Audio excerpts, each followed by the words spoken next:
France, 1770, the king was Louis XVI, the queen was Marie Antoinette. The old regime was still in place, and France was divided into 3 estates of different social class. The first 2 estates lived in extravagance. They were made up of the nobles and the clergy. But the 3rd estate lived their lives in poverty. They were made up of the peasants and some scattered bourgeoisie. The taxes were high and the people wanted bread, but Louis was too focused on whether he was well fed. Eventually he called the Estates General into place, and that was when things started to change. The 3rd estate called themselves the National Assembly. They soon got locked out of their meeting room, so they broke down the doors to a tennis court and vowed to stay until the Constitution was made. Meanwhile, in Paris, the rumors flew. The people were scared for their lives. The peasants stormed the Bastille and chaos ensued. They paraded people's heads around on pikes.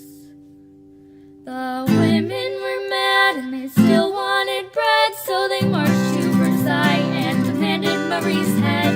Instead, the 2 monarchs were corralled to Paris, and France was soon divided yet again.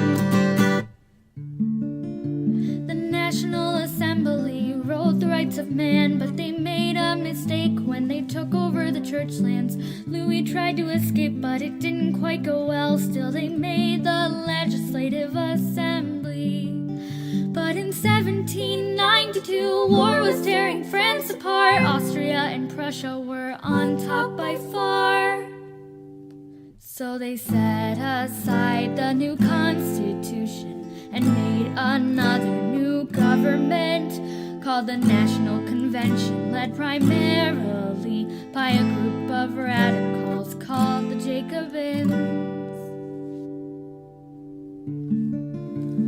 Long story short, a guy named Robespierre was head of the Committee of Public Safety. Wasn't very safe. France came out of the war by drafting citizens. Danton had his head chopped off. Marat was murdered in a bathtub. Suddenly France was gripped by terror. Too many people died by the guillotine. The end came with the execution of Robespierre. He went sort of crazy. And then Napoleon came. But that's another song.